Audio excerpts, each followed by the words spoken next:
Brasília foi fundada em 1960 e planejada para ser o lar e o trabalho do chefe de Estado do Brasil. Desde o período do Brasil colônia, havia planos para mudar a capital de lugar e de evitar ataques pelo mar. Tudo foi apenas com o presidente Juscelino Kubitschek no poder que esse desejo foi concebido. O plano urbanístico da cidade ficou a cargo de Lúcio Costa e Oscar Niemeyer foi o arquiteto, sendo responsável pela criação de prédios como o Palácio do Congresso Nacional e a Catedral de Brasília. Em 21 de abril de 1960, a cidade foi inaugurada, na mesma data da morte do Inconfidente Tiradentes. O simbolismo fortaleceu ainda mais o patriotismo e a ideia de liberdade que desejava criar para a nova capital. A sede brasileira possui um caráter multicultural, criando um espaço diverso. Durante o período da construção da cidade, várias pessoas de diversos cantos do país se dirigiam à capital para ajudar na consolidação e numa busca por melhores condições de vida. Essas pessoas ficaram conhecidas como candangos, sendo homenageados com uma escultura na cidade. O órgão vital do Estado é a Praça dos Três Poderes. Nela, o Executivo, o Legislativo e o Judiciário trabalham próximos, sendo que cada um possui um prédio próprio. No Palácio do Planalto, exerce-se o Poder Executivo. No Congresso Nacional, o Poder Legislativo. No Tribunal Federal, o Poder Judiciário. Entretanto, em 8 de janeiro de 2023, os prédios da Praça dos Três Poderes foram depredados por extremistas políticos, sendo que várias obras de caráter histórico foram destruídas. A imprensa mundial noticiou o caso. Foi o ato terrorista antidemocrático mais grave da história do país. Jornais e figuras públicas no mundo todo repudiaram os acontecimentos. Além disso, a cidade recebeu em 1987 o título de Patrimônio Cultural da Humanidade, concedido pela Unesco, uma reputação luxuosa para o país. Palácio da Alvorada. O presidente da República em exercício tem direito a usar o Palácio da Alvorada. Projetado pelo renomado arquiteto Oscar Niemeyer, é uma das construções do modernismo brasileiro mais importantes, principalmente por ter sido a primeira obra na capital que englobava a técnica da alvenaria. Sua localização na península, no Lago Paranoá, e foi inaugurada em junho de 1958 pelo presidente Juscelino Kubitschek. Sua estrutura horizontal possui uma capela e lembra as antigas construções de fazenda na época do Brasil colonial. Seu formato diferente, com colunas externas, lembram as redes em varandas, com as que contornavam os casarões coloniais. Um espelho d'água se encontra num dos lados do palácio, que reflete a edificação, complementando com a obra As Iaras. Essa obra do artista e escultor brasileiro Alfredo Schiatti é feita em bronze e ornamenta a residência do presidente. A residência oficial do chefe de Estado é composta por subsolo, que abriga um auditório para 30 pessoas, sala de jogos, almoxerifado, despensa, cozinha, lavanderia e a administração do palácio. Térreo com salões utilizados pelo presidente da República para compromissos oficiais de governo. Primeiro andar, que constitui a parte residencial do palácio, onde se encontra 4 suítes e salas íntimas. Atualmente o Palácio da Alvorada está fechado para visitação, mas a primeira-dama Janja tem planos de reabrir para o público. Em janeiro de 2023, Rosângela da Silva resolveu abrir as portas para a imprensa para mostrar o atual estado do Palácio da Alvorada. A reportagem para a Globo News apontou que a residência apresenta diversos danos, como tapetes e sofás rasgados, infiltração nas paredes, janelas quebradas e obras de arte que sumiram. A ex-primeira-dama Michele Bolsonaro rebateu as críticas e disse que ela e seu marido, Jair Bolsonaro, haviam preservado o palácio durante a estadia. Olhando as imagens, dá para perceber a luxuosa mansão que o presidente do Brasil possui. Granja do Torto.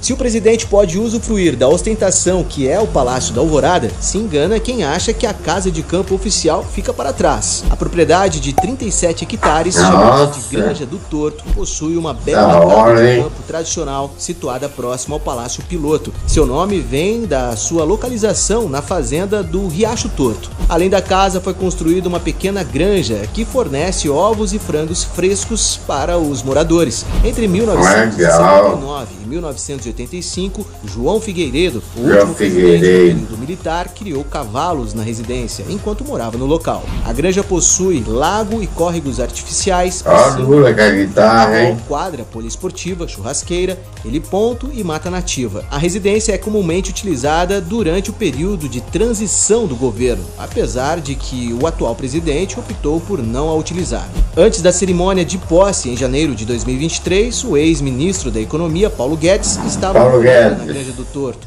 a pedido do ex-presidente Jair Bolsonaro. Parece ser um ótimo lugar para relaxar, não é mesmo? Carros. Com duas residências oficiais luxuosas, é de se esperar que o presidente da República também ande em máquinas poderosas. Atualmente, a frota do chefe de Estado é composta por dois tipos de veículos. O mais simples é o modelo Ford Fusion, de segunda geração. A linha escolhida é um estilo de sedã que também conta com sua versão híbrida. O carro possui diversos modelos que contam com variações de potência, podendo ser de 167, 190 e 248 cavalos. Na época de seu lançamento, os modelos podiam variar de R$ 149.900 a R$ 182.990.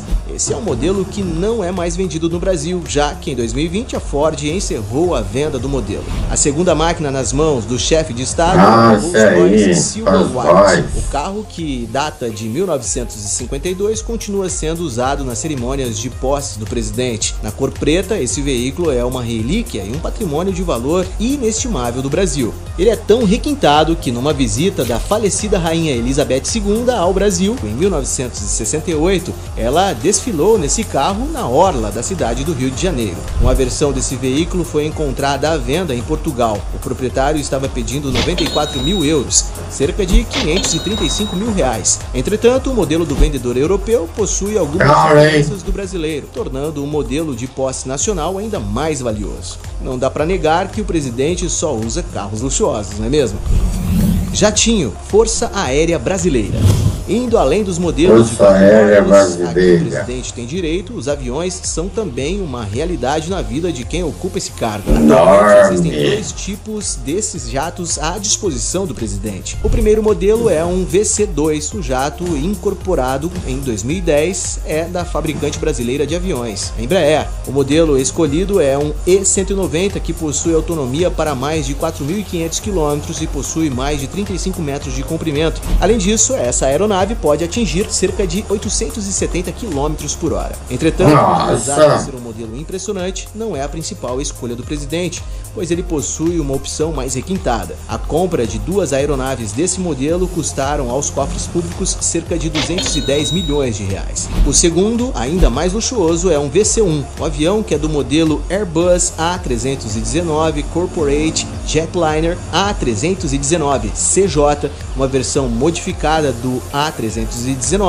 foi feito pronto para receber o presidente em casos de instabilidade ou conflitos armados. Sua configuração interna e segurança são um diferencial, já que a aeronave conta até com uma área presidencial, configurada para ser um escritório privado, suíte presidencial, reuniões e escritório de segurança. A aeronave foi apelidada de Santos Dumont e comporta até 55 passageiros. Tem autonomia para viajar de Brasília a Paris, Nova York, Quebec ou Washington, sem paradas, ou seja, sem escalas. O custo da aeronave desse modelo foi, na época, de cerca de 150 milhões de reais. Atualmente, o país tem mais de 30 aeronaves de transporte executivo à disposição das autoridades políticas. Carros.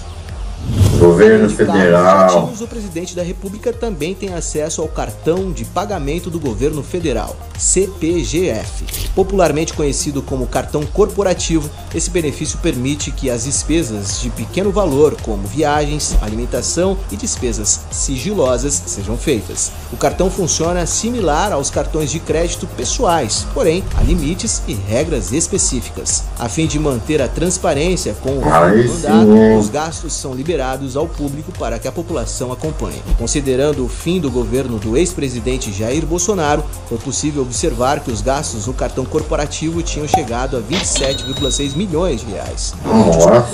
Cerca de 575 mil reais mensais. A criação do cartão esteve sempre voltada para cobrir gastos do governo, como o deslocamento, por exemplo. Não dá para negar que é um recurso que possibilita muitos luxos, né? Salário.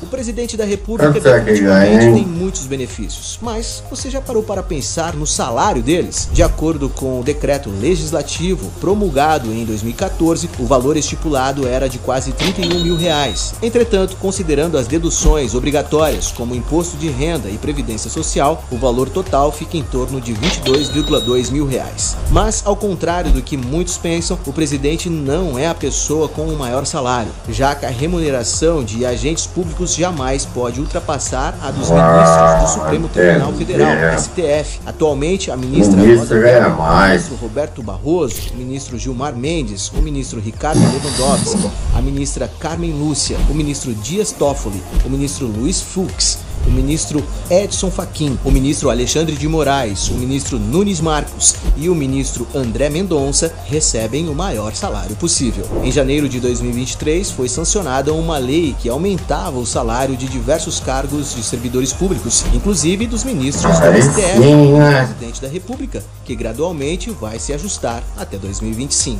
Os ministros do STF vão sair de 39 mil reais para 46 mil reais até abril de 2025. Já o salário do presidente da República será reajustado em valores brutos para 39 mil reais. Nada mal, não é mesmo?